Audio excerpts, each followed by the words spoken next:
وكفى وسلام على عباده الذين اصطفى أما بعد فأعوذ بالله من الشيطان الرجيم بسم الله الرحمن الرحيم سبحان الذي أسرى بعبده ليلا من المسجد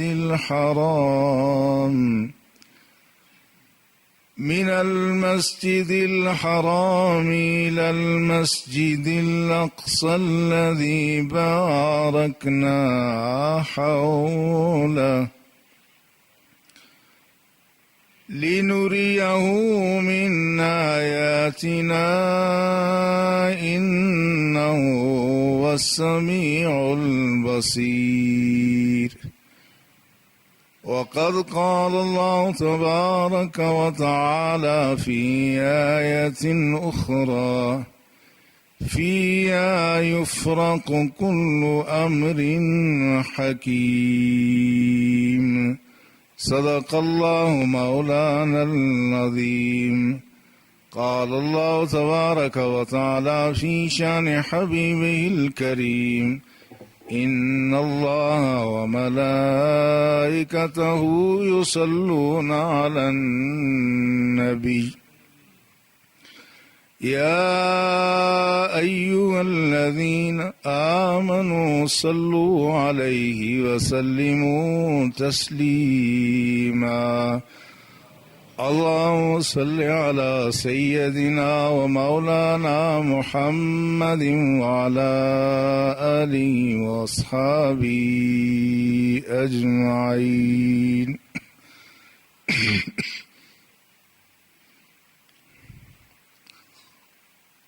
لائق احترام برادران اسلام، گزشتہ جمعۃ المبارک کے موقع پر ہڑتال کی وجہ سے میں آپ کی خدمت میں حاضر نہ ہو سکا۔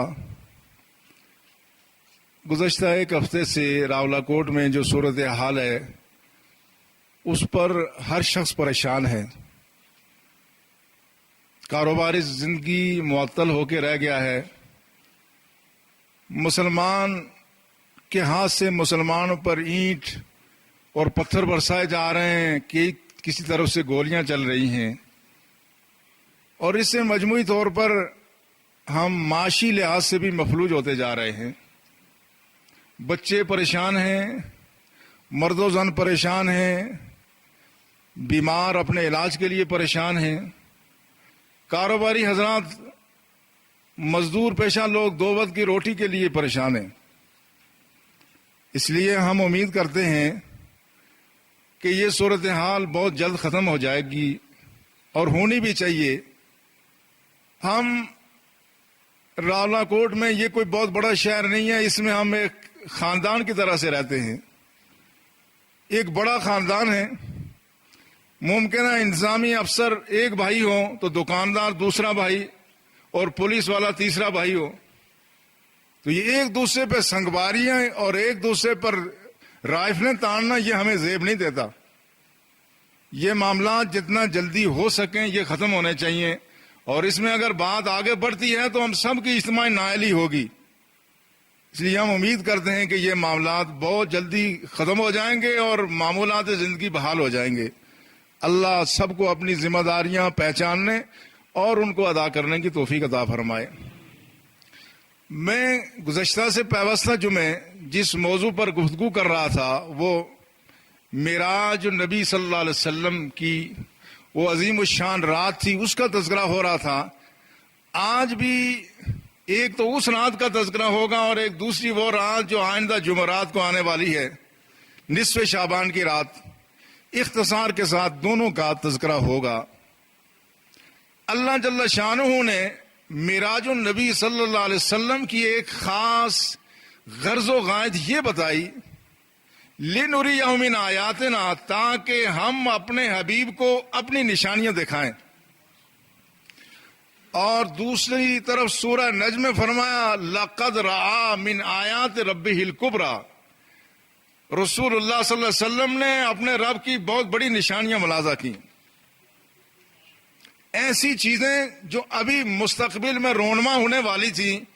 اللہ جل شانہ نے جنت اور دوزخ میں وہ سب چیزوں کا رسول اللہ کو مشاہدہ کرا دیا۔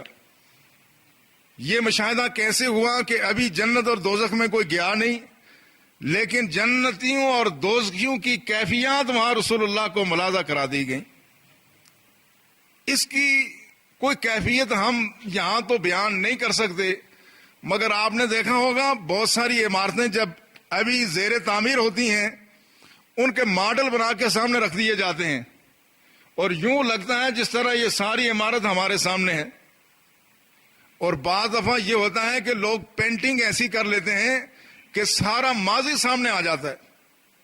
مجھے ایک دفعہ ہالینڈ جانے کا اتفاق ہوا تو یہ بین الاقوامی عدالت انصاف جہاں ہیگ شہر میں ہے، وہاں پر مجھے میرے میزبان ایک خاص مقام پر لے گئے، تو ہم کئی کمروں سے گزر کر کے جب آگے گئے تو عجیب و غریب منظر نظر آ رہا تھا۔ کچے مکان، گھوڑے دوڑ رہے ہیں اور وہاں پر چولہوں کی آگ سلگائی جا رہی ہے، یوں لگتا ہے کوئی 500 سال پہلے کسی دور میں ہم چلے گئے۔ تو میرے میزبان نے کہا یہ فی الواقع کوئی چیز نہیں ہے، یہ ساری پینٹنگ ہے، یہ اس سرزمین کے لوگوں کا ماضی ہے جو کسی فنکار نے بڑی ہنر مندی سے ایسے سجایا یوں لگتا ہے جس طرح اصل یہاں گھر موجود ہے۔ انسان اتنا ہی کچھ کر سکتا ہے، ماڈل بنا سکتا ہے یا پینٹنگ کے ذریعے سے ماضی دکھا سکتا ہے، مگر اللہ جل شانہ وہ تو قادر مطلق ہے، آئندہ آنے والے سارے حالات و واقعات رسول اللہ صلی اللہ علیہ وسلم کو مشاہدہ کرا دیے گئے۔ اس لیے بے شمار ایسی روایات موجود ہیں کہ جس میں رسول اللہ صلی اللہ علیہ وسلم نے مختلف احوال مشاہدہ کیے۔ رسول اللہ صلی اللہ علیہ وسلم فرماتے ہیں میں نے دوزخ میں ایک شخص کو دیکھا جس پر بہت بوجھ لدا ہوا ہے، مگر وہ اور بوجھ اٹھا کے اپنے کندھے پر رکھتا ہے۔ تو میں نے جبریل سے پوچھا یہ کون ہے؟ فرمایا یہ وہ حریص شخص ہے کہ جس کو دولت اللہ نے دی ہے وہ دولت راہ خدا میں خرچ کرنے کے بجائے اور دولت سمیٹ رہا ہے، اپنے اوپر بوجھ میں اضافہ فرما رہا ہے۔ فرمایا یہ عذاب اس شخص کے لیے بھی ہے کہ جس پر لوگوں کے حقوق موجود ہیں، جس نے ظلم کیا، زیادتی کی، اپنے اختیارات کا ناجائز استعمال کر کے لوگوں سے پیسے بٹورے مگر مزید بٹورتے ہی جا رہا ہے، تا دم واپسی جو رشوت خور ہے آخری وقت ہے اور لے ہی رہا ہے، بس نہیں کر رہا۔ فرمایا یہ اس شخص کی مثال ہے کہ جس کا پہلے ہی وبال بہت زیادہ ہے اور زیادہ بوجھ ڈال رہا ہے۔ پھر رسول اللہ صلی اللہ علیہ وسلم نے دیکھا، میں نے ایک شخص کو دیکھا، آپ نے فرمایا میں نے ملاحظہ کیا کہ ایک شخص کنویں میں ڈول ڈالتا ہے، اس میں خالی ڈول نکلتا ہے، پھر ڈالتا ہے، پھر خالی نکل آتا ہے۔ میں نے جبریل سے پوچھا یہ کس کے لیے عذاب ہے؟ آپ نے فرمایا یہ اس شخص کے لیے عذاب ہے کہ جو ریاکار ہے، جو ریاکار ہے، بظاہر نیک اعمال کرتا ہے، وہ سمجھتا ہے کہ مجھے ان اعمال کا کوئی اجر و ثواب ملے گا، قیامت کے دن جب وہ جائے گا تو جس طرح اس کا ڈول خالی واپس آتا ہے اس طرح اس کے اعمال، نامہ اعمال میں کوئی عمل باقی نہیں ہوگا۔ پھر آپ نے فرمایا میں نے ایک ایسا منظر دیکھا کہ ایک شخص ایسا ہے جس کا اوپر والا ہونٹ اتنا لٹک رہا ہے کہ وہ اس کو سر پہ پیچھے پھینکتا ہے، نیچے والا ہونٹ زمین پر آ کے لگتا ہے اور اس کے منہ سے مسلسل پیپ اور خون جاری ہے۔ میں نے کہا یہ کون بدنصیب ہے؟ جبریل امین نے کہا یا رسول اللہ یہ وہ لوگ ہیں جو دنیا میں شراب پیتے تھے، یہ شراب خوروں کا انجام ہے، یہ کیفیت ہے۔ پھر رسول اللہ صلی اللہ علیہ وسلم نے فرمایا میں نے کچھ لوگوں کو دیکھا ان کے لمبے لمبے ہونٹ ہیں، آنکھ کی کینچیوں سے فرشتے ان کے ہونٹ کاٹ رہے ہیں۔ تو میں نے پوچھا یہ کون ہے؟ فرمایا یا رسول اللہ یہ آپ کی امت کے وہ واعظین اور خطبہ ہیں جو لوگوں میں فتنہ انگیزی کرتے ہیں، جو لوگوں کو غیر ضروری بھڑکاتے ہیں، اور یہ وہ آپ کے ملت کے علماء ہیں جو بادشاہوں کی تعریف کرتے ہیں، بادشاہوں کی خوشامد کرتے ہیں۔ ان کا یہ عذاب ہے کہ ان کی ہونٹ اور ان کی زبانیں اللہ کی ذات کاٹ رہی ہے۔ پھر آپ نے فرمایا میں نے یہ منظر دیکھا، کچھ لوگوں کے پیٹ بہت بڑے ہوئے ہیں، اتنے بڑے ہوئے ہیں جس طرح بڑے بڑے مکان ہیں، اور ان کے اندر سانپ گردش کر رہے ہیں، سانپ گردش کر رہے ہیں۔ میں نے پوچھا یہ کون ہے؟ فرمایا یہ وہ لوگ ہیں جنہوں نے دنیا میں سود کھایا تھا، آج ان کو یہ عذاب اللہ کی ذات یہاں دے رہی ہے۔ پھر رسول اللہ صلی اللہ علیہ وسلم فرماتے ہیں میں نے دیکھا ایک شخص کہ ایک طرف اللہ نے بہت خوبصورت دسترخوان سجایا ہوا ہے، بڑا اچھا پکا ہوا گوشت ہے، اور دوسری طرف کچھ سڑا ہوا بدبودار گوشت ہے، مگر وہ شخص وہ عمدہ لذیذ گوشت کھانے کے بجائے وہ سڑا ہوا گوشت کھاتا ہے۔ میں نے کہا یہ کون بدنصیب ہے؟ فرمایا یہ آپ کی امت کے وہ مرد و زن ہیں جو غیروں پر نظر رکھتے ہیں، یعنی غیر محرم سے جن سے تعلقات ہیں۔ فرمایا یہ ہیں جن کو اللہ نے حلال ذریعے سے اپنے جذبات کی تسکین کا سامان فراہم کیا تھا، مگر یہ بدنصیب یہ اور طرف چلتے رہے۔ فرمایا یہ وہ ہے۔ اس طرح رسول اللہ صلی اللہ علیہ وسلم نے عجیب و غریب مناظر دیکھے، دوزخیوں کو برے حال میں دیکھا، جنتیوں کو اچھے حال میں دیکھا۔ پھر فرمایا میں نے دیکھا ایک شخص کو فرشتے ذبح کر دیں، جو وہ ذبح ہوتا ہے پھر زندہ ہو جاتا ہے، اس کے حلق سے سیاہ خون بہ رہا ہے۔ میں نے ان سے جبریل سے کہا جبریل یہ کون ہے؟ فرمایا یہ وہ شخص ہے جس نے ناحق قتل کیا تھا، اس کو فرشتے مسلسل قتل کر دیں، پھر زندہ ہوتا ہے، پھر قتل کر دیں۔ اور یہ جتنی بھی روایات ہیں اس کی قرآن سے تصدیق ہے، اس لیے قرآن نے بھی کہا ہے وَمَن يَقْتُلْ مُؤْمِنًا مُتَعَمِّدًا فَجَزَاؤُهُ جَهَنَّمُ، جو جان بوجھ کر کے کسی مومن کو قتل کر دے، یہ کوئی معمولی بات نہیں ہے مومن کو قتل کرنا۔ آج تو انسان کا مارنا ایسا ہے جس طرح چیونٹیوں کو مارا جاتا ہے، یہ بہت بڑا جرم ہے۔ ممکن ہے کوئی قاتل وہ یہاں کسی کو قتل کر کے دنیاوی قانون سے بچ جائے، لیکن خدا کے عذاب سے نہیں بچ سکتا۔ اللہ نے فرمایا وَمَن يَقْتُلْ مُؤْمِنًا مُتَعَمِّدًا فَجَزَاؤُهُ جَهَنَّمُ، جس نے مومن کو جان بوجھ کے مارا اس کی جزا جہنم ہے، خالداً فیہا، ہمیشہ ہمیشہ اس میں ہوگا، اور وَلَعَنَهُ اللَّهُ، غضب اللہ علیہ، اللہ کا اس پر غضب بھی ہے، وَلَعَنَهُ اللَّهُ، اللہ کی اس پر لعنت ہے، وَأَعَدَّ لَهُ عَذَابًا عَظِيمًا، خدا نے اس کے لیے بہت بڑا عذاب تیار کیا ہوا ہے۔ اس لیے مختلف قسم کے عذاب آپ نے خود ملاحظہ فرمائے۔ پھر فرمایا میں نے ایک شخص کو دیکھا کہ فرشتے اس کا سر کچلتے ہیں، اس کا سر کچلتے ہیں۔ تو میں نے پوچھا یہ کون شخص ہے؟ فرمایا یہ وہ شخص ہے جو نماز نہیں پڑھتا تھا، یا نماز پڑھتا تھا کوتاہی کرتا تھا، وقت میں نماز ادا نہیں کرتا تھا، اور یہ اللہ کا حق مارتا تھا، لہذا آج اس کو اس طرح سے اس کا سر کچلا جا رہا ہے۔ لہذا اہل ایمان ضرورت اس بات کی ہے کہ یہ ساری چیزیں جو رسول اللہ نے مشاہدہ فرمائی ہیں یہ یقیناً ہونے والی ہیں، اس میں کوئی شبہ نہیں ہے۔ لا تبدیل لکلمات اللہ، اللہ کی بات کبھی تبدیل نہیں ہو سکتی۔ اس لیے دعا کریں خدا ہمیں توفیق عطا فرمائے۔ یہ گناہ جو خدا کے ہاں صرف یہی نہیں کہ عذاب ہے، سب سے بڑا عذاب تو مومن کے لیے اللہ کی ناراضگی ہوگا۔ اس لیے اہل اللہ نے یہ بھی کہا ہے کہ اگر اللہ ہمیں راضی ہو کر کے جہنم کا ایندھن بنا لے تو پھر بھی راضی ہیں، اور اگر ناراض ہو کے جنت میں بھی بھیج دے تو پھر بھی وہ جنت کسی کام کی نہیں جب مالک ناراض ہو۔ سب سے بڑا جو تکلیف دہ مرحلہ ہے وہ مومن کے لیے اللہ کی ناراضگی ہے۔ لہذا کوشش یہ کی جائے کہ اللہ کی ناراضگی کے سے عمل سے آدمی بچے، اور وہ اعمال جو اللہ کی رضا اور خوشنودی کا باعث ہیں وہ عمل اختیار کرے۔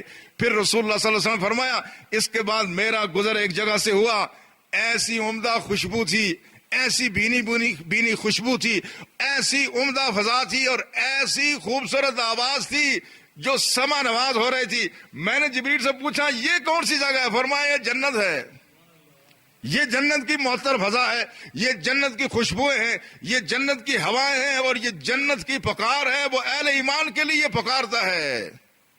پر رسول اللہ صلی اللہ علیہ وسلم نے فرمایا میں نے وہاں کچھ لوگوں کو دیکھا کہ وہ اپنی کھیتی صبح بوتے ہیں، شام کو کھیتی تیار ہو جاتی ہے، اور شام کو کاٹتے ہیں، پھر نئی کھیتی تیار ہو جاتی ہے۔ میں نے کہا جبریل یہ کون ہے؟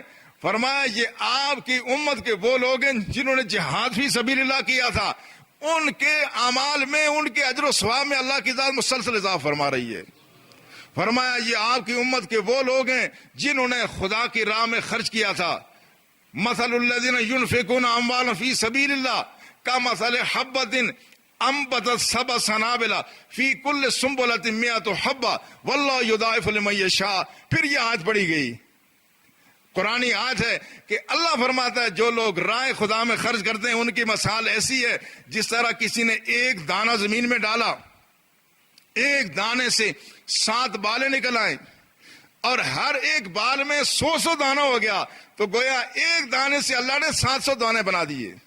واللہ یضاعف لمن یشاء، اللہ جس کے لیے چاہے جتنا اضافہ چاہے اضافہ کر دے۔ تو فرمایا یہ آپ کی ملت کے وہ لوگ ہیں جنہوں نے راہ خدا میں خرچ کیا تھا، آج مسلسل ان کے ثواب میں اضافہ ہو رہا ہے، مسلسل ان کے ثواب میں اللہ کی ذات اضافہ فرما رہی ہے۔ پھر رسول اللہ صلی اللہ علیہ وسلم فرماتے ہیں کہ میں جنت میں داخل ہوا اور جنت میں داخل ہوا فسمعت خشبہ، میں نے ایک آواز سنی، میں نے جب آواز سنی میں نے کہا من ہذا، یہ کون ہے؟ فرمایا ہذا بلال۔ جبریل امین نے کہا یا رسول اللہ یہ بلال ہیں۔ اب بلال چل رہے ہیں کہاں؟ مدینہ المنورہ میں۔ تو فرمایا وسمعت خشبہ، میں نے آواز سنی تو حضرت جبریل امین نے کہا یا رسول اللہ یہ بلال ہیں، یہ چلتے تو مدینے کی گلی میں ہیں اذان دینے کے لیے، لیکن ان کی آج جنت میں محسوس ہو رہی ہے۔ پھر فرمایا فرأیت قصر، میں نے قصر دیکھا، ایک محل دیکھا، بے فنائے جاریہ، کہ اس کے سامنے ایک لڑکی بیٹھی ہوئی ہے۔ تو میں نے جبریل سے پوچھا لمن ھذا، یہ محل کس کا ہے؟ وقالوا لعمر بن الخطاب، کہا یہ عمر بن الخطاب کا ہے۔ فأردت ان ادخلها، اور میں نے یہ چاہا کہ میں اس گھر میں داخل ہو جاؤں اور میں گھر کو اندر سے دیکھوں۔ تو آپ نے فرمایا یہ بخاری مسلم کی حدیث ہے، سیاست میں اور بھی کتب حدیث میں، بخاری مسلم نے خاص طور پہ اس کو حضرت جابر سے نقل کیا۔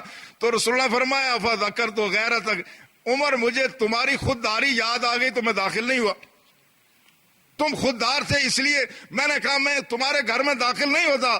تو حضرت عمر رونے لگے، کہا علیہ اغار یا رسول اللہ، یا رسول اللہ عمر آپ کے معاملے میں خوددار ہو سکتا ہے۔ فہل ھذا الہدایت الا بک، اور بلکہ یہ ہدایت، یہ امام جلال الدین سیوطی نے یہ الفاظ اضافہ کیا، انہوں نے کہا یا رسول اللہ حل رفانی اللہ الا بک، کہا جو عظمت ملی یہ آپ کی وجہ سے ملی، وحل ہدانی اللہ الا بک، جو مجھے ہدایت ملی وہ آپ کے دم قدم سے ملی ہے۔ لہذا رسول اللہ صلی اللہ علیہ وسلم نے ان ساری چیزوں کو ملاحظہ کیا، اور ملاحظہ کرنے کے بعد پھر تشریف لائے جس کا ذکر سورہ نجم میں بھی ہے، لقد رأى من آیات ربہ الکبریٰ، کہ اللہ کی بہت بڑی نشانیاں دیکھی، اور کہا میں نے جبریل امین کو سدرۃ المنتہا پہ دیکھا۔ وہ جبریل امین جو کبھی آتے تھے تو انسانی لباس میں آتے تھے، اور حدیث میں آتا ہے رسول اللہ صلی اللہ علیہ وسلم کی خدمت میں ایک شخص حاضر ہوا اور انتہائی سفید کپڑے پہنے ہوئے ہیں اور ان کے انتہائی سیاہ بال ہیں، بڑا صاف ستھرا لباس پہنے ہوئے ہیں، اور آ کے رسول اللہ صلی اللہ علیہ وسلم کے ساتھ گوٹھ مار کے بیٹھ گیا، آلتی پالتی مار کے بیٹھ گیا، اور رسول اللہ صلی اللہ علیہ وسلم سے سوال کرنے لگا مل احسان یا رسول اللہ، یہ احسان کیا ہے؟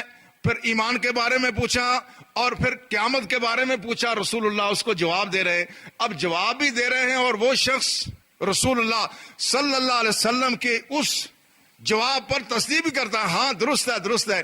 اب صحابہ کو بڑا تعجب ہوا کہ یہ کون شخص ہے، ایک تو سوال کرنا ہے، دوسرا تصدیق بھی کرتا ہے، لگتا ہے عالم بھی ہے، مگر اس پورے علاقے میں کوئی شخص ایسا نہیں ہے، یہ ہے کوئی دور سے آیا ہوا ہے، مگر اس پر سوار کے اثرات نہیں ہے۔ عربوں میں جو شخص صحرا میں سفر کرتا تھا وہ بال ریت سے اڑ جاتے تھے، سفر کے آثار کہاں ہیں تر و تازہ۔ تو جب وہ چلا گیا تو ہم نے پوچھا یا رسول اللہ یہ کون مہمان تھا، یہ سفید کپڑوں والا سیاہ بالوں والا جو آپ سے سوال بھی کرتا تھا تصدیق کرتا تھا؟ فرمایا ھذا جبریل آتاکم جبریل لیعلمکم دینکم، فرمایا جبریل تھا جو تمہیں تمہارا دین سکھانے آیا تھا۔ وہ جبریل جو رسول اللہ کی خدمت میں حاضر ہوتے تھے تو انسانی لباس میں، دہیا کلبی ایک خوبصورت صحابی تھے، ان کی شکل میں وہ آتے تھے، لیکن آج رسول اللہ صلی اللہ علیہ وسلم نے جبریل آمین کو سدرۃ المنتہا پہ دیکھا۔ فرمایا میں نے دیکھا جبریل آمین کے 600 پر ہیں، اور ایک پر اتنا لمبا ہے کہ مشرق سے مغرب تک نورانی پر نے سارے علاقے کو ڈھانپ رکھا ہے. تو اللہ جل شانہ نے اپنی بھی زیارت کرائی, جبریل کو اپنی شکل میں بھی دیکھا, اور جنت دوزخ کی رسول اللہ صلی اللہ علیہ وسلم نے زیارت کی, ملاحظہ کیا. اور رسول اللہ صلی اللہ علیہ وسلم کی ملت کے وہ افراد جو ابھی دنیا میں تھے, رسول اللہ نے ان کو وہاں دیکھا. بخاری کی یہ حدیث فرمایا اِذَا أَنَا بِالرُّمَيْسَةِ, میں نے دیکھا کہ میں رمیسہ کو میں نے دیکھا. یہ رمیسہ کون ہے؟ یہ رمیسہ ہیں ام سلیم. یہ وہ خاتون ہیں رسول اللہ کی قریبی محرمات رشتہ داروں میں سے ہیں جو رسول اللہ سے بڑا پیار کرتی تھی. حدیث میں آتا ہے, سیاستہ کی حدیث ہے, رسول اللہ صلی اللہ علیہ وسلم دن کو کبھی ان کے گھر میں جا کے آرام فرماتے تھے. ایک مرتبہ رسول اللہ صلی اللہ علیہ وسلم آرام فرما رہے تھے, گرمیوں کا موسم تھا, رسول اللہ کے جسم عطر سے مسلسل پسینہ نکل رہا تھا. اتنے میں رسول اللہ صلی اللہ علیہ وسلم سو گئے. جب جاگے تو دیکھا تو ایک خاتون نے آپ کے جسم کے ساتھ وہاں شیشیاں لگائی ہوئی ہیں, آپ کا پسینہ جمع کر رہی ہے, پسینہ جمع کر رہی ہے. تو آپ نے پوچھا ام سلیم کیا کرتی ہو؟ کہا ہاذا ارکو کا نجعلہ فی طیبنا وہو من اطیب الطیب. عرض کیا یا رسول اللہ صلی اللہ علیہ وسلم, یہ آپ کا پسینہ جمع کر رہی ہوں اور اس کو کیا کروں گی؟ نجعلہ فی طیبنا, اس کو ہم اپنی خوشبو میں ڈالتے ہیں تو اس کی خوشبو میں اضافہ ہو جاتا ہے. وَهُوَ مِنْ أَطْيَبِ الطِّيبِ, فرمایا اس سے زیادہ خوشبودار اور کوئی چیز ہم نے آج تک نہیں سونگی ہے. وَنَجْعَلُهُ وَنَرْجُو بَرَكَتَهُ لِصِبْيَانِنَا, ہمارے بچے بیمار ہو جائیں ہم ان کو سنگاتے ہیں, اللہ ان کو شفا عطا فرماتا ہے. یہ خاتون ہے, رسول اللہ فرماتے ہیں ابھی ان کا وصال بھی نہیں ہوا, کہا میں داخل ہوا فَإِذَا أَنَا بِالرُّمَيْسَةِ, تو میں نے دیکھا ام سلیم وہاں موجود ہیں جنت میں. معلوم ہوتا ہے اللہ کے رسول سے محبت کرنے والے, اللہ کے رسول کی اطاعت کرنے والے, اللہ کے رسول کا ادب اپنے سینے میں رکھنے والے, وہ چلتے تو روئے زمین پر ہیں مگر اللہ نے ان کا ٹھکانہ جنت میں مختصر کر دیا ہے. اس لیے قرآن کہتا ہے اولئک الذین یرثون الفردوس, یہ وہ لوگ ہیں جو جنت میں رہیں گے ہی نہیں, فردوس میں رہیں گے نہیں, یہ فردوس کے وارث ہیں. اولئک یرثون الفردوس ہم فیہا خالدون, یہ ہمیشہ ہمیشہ اس میں رہیں گے. لہذا ضرورت اس امر کی ہے کہ آدمی اپنی زندگی کا سرمایہ, جو ہمارا بہت سارا سرمایہ ہم گوا چکے یا کہیں لگا چکے, کچھ تھوڑا سا باقی ہے. کچھ لوگوں کا سرمایہ زیادہ ہوگا, کچھ لوگوں کا سرمایہ کم رہ گیا. ہم میں سے جن کے بال اب سفید ہو گئے, چاندنی چمک رہی ہے, ہمارا سرمایہ بہت سارا چلا گیا, کچھ تھوڑا سا باقی ہے. یہ بچے ہیں, نوجوان ہیں, ان کے پاس ابھی سرمایہ ہے. اس سرمایہ کو صحیح سرو کرنے کی ضرورت ہے. تاکہ اس سرمایہ کو صحیح سرو کریں تو اللہ وہ راحتیں عطا فرمائے کہ جس کا کوئی اختتام نہیں ہے. اللہ وہ خوشیاں اور اللہ وہ ہمیں نعمتیں عطا فرمائے جو کبھی ختم ہونے والی نہیں ہے. تو رسول اللہ صلی اللہ علیہ وسلم نے اس رات ساری چیزوں کا مشاہدہ کیا, اور الحمدللہ آگے ایک اور رات آ رہی ہے کہ اگر آدمی اپنی زندگی کو بدلنا چاہے, کہتے ہیں انسانی زندگی میں کبھی یو ٹرن آتا ہے. یو ٹرن کون سا ہوتا ہے؟ جس میں آدمی پھر کے چلا جاتا ہے. یہ جس کو ہمارے جدید اسلام میں لوگ کہتے ہیں یو ٹرن, اس کو قرآن نے توبہ کہا ہے. توبہ کا معنی کیا ہے؟ توبہ کا معنی واپس پلٹ جانا ہے. ایک آدمی چلتے ہوئے راستہ بھول جائے اور جب اس کو یاد آئے کہ میں کسی اور راہ پہ جانے والا تھا, کسی اور راہ پہ چلا گیا, تو وہاں سے جو آدمی پلٹ کے پیچھے آتا ہے اسی کا نام توبہ ہے. اور اللہ نے فرمایا کہ انما توبۃ علی اللہ یعملون السوء بجہالۃ ثم یتوبون من قریب. اللہ ان کی توبہ قبول کرنے کے لیے خود اپنے آپ کو عذر و کرم پابند قرار دیتا ہے, ورنہ اللہ کسی بات کا پابند نہیں ہے.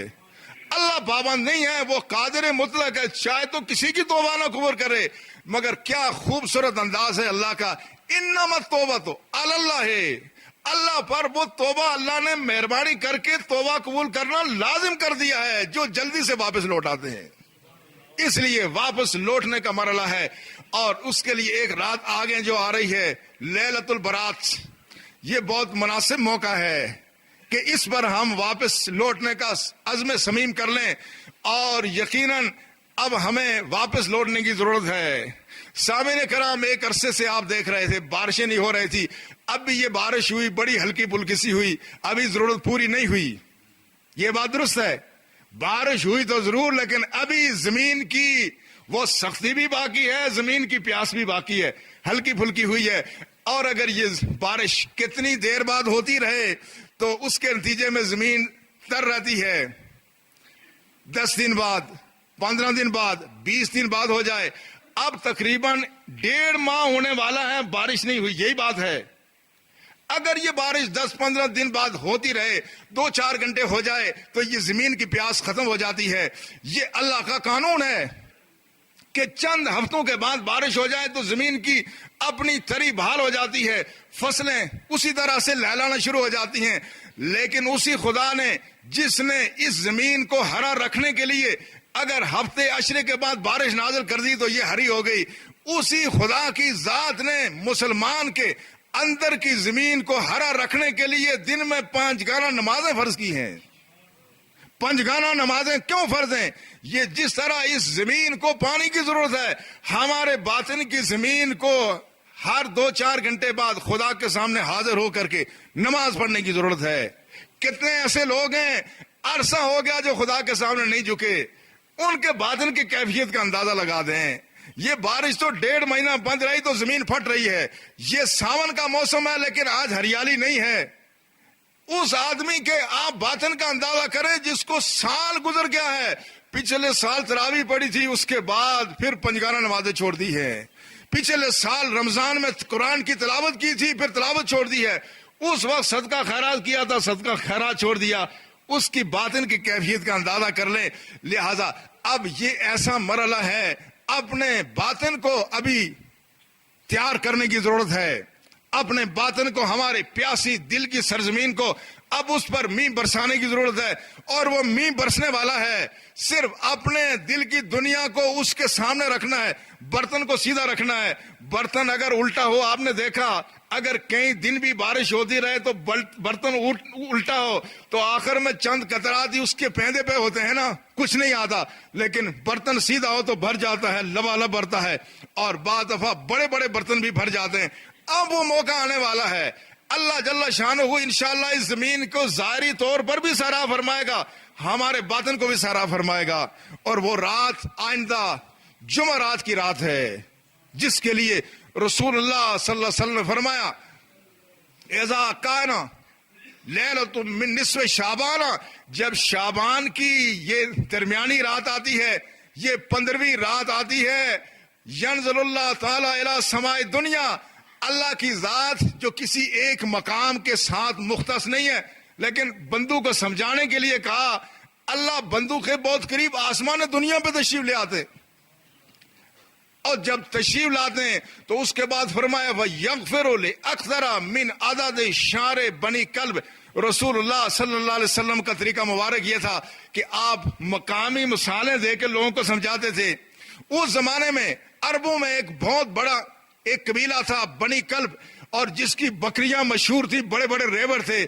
فرمایا جتنا بنی کلب کے بکریوں کی جسم پر، کھالوں پر جتنی اس پر بال ہیں، فرمایا اس سے زیادہ بندوں کو خدا اس رات معاف فرما دیتا ہے.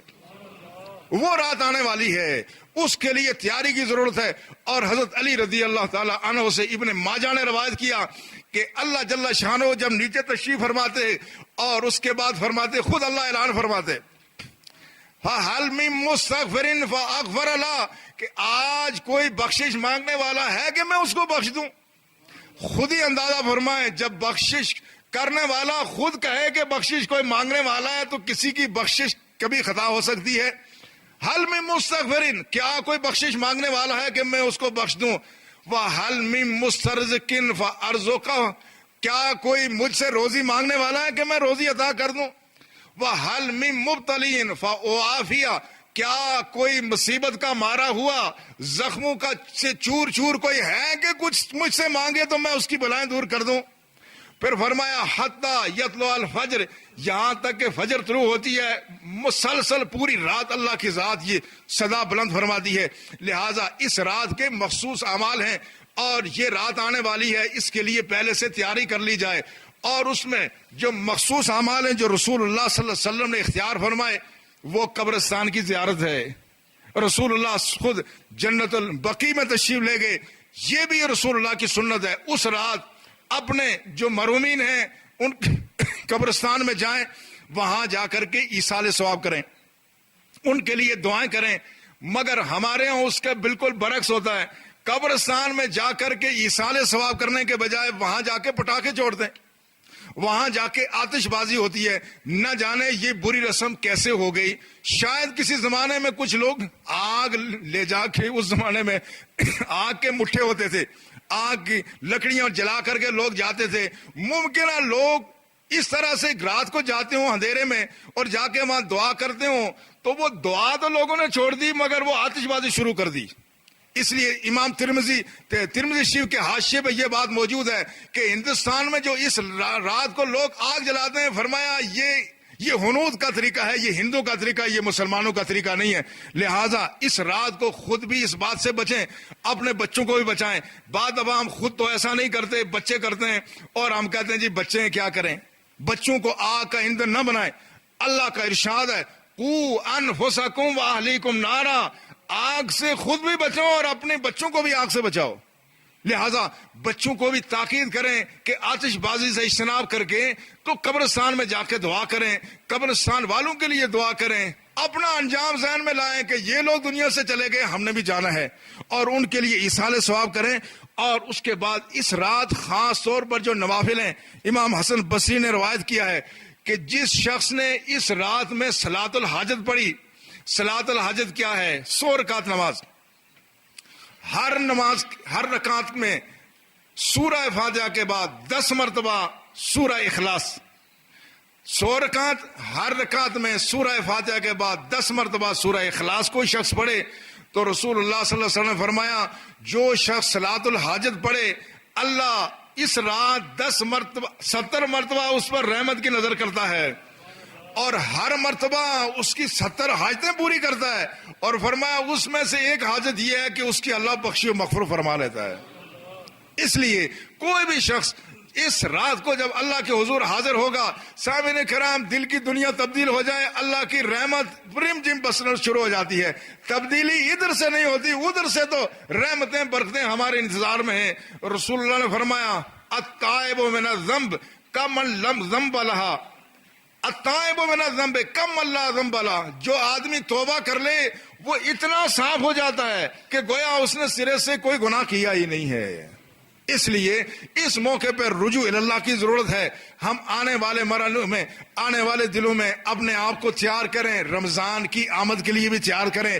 رمضان کی آمد کے لیے تیار کریں گے انشاءاللہ، اس برکت سے ہمارے یہ سارے معاملات آسان ہو جائیں گے۔ اللہ ہمیں توفیق عطا فرمائے کہ اس سرزمین میں جو بدامنی پیدا ہو گئی ہے، خدا ہمیں امن نصیب کرے، اللہ ہمارے بازاروں کو آباد کرے، اللہ ہمارے نوجوانوں کے لیے حلال روزگار کا انتظام فرمائے، اور وہ اشخاص جن کی ذمہ داری یا امن و امان کرنا ہے، اللہ کرے وہ اپنی ذمہ داریاں بطریق احسن ادا کریں تاکہ یہاں ہر طرف بہاری بہار ہو۔ اللہ ہمیں توفیق عطا فرمائے۔ وما علینا الا البلاغ، سنت ادا فرمائے۔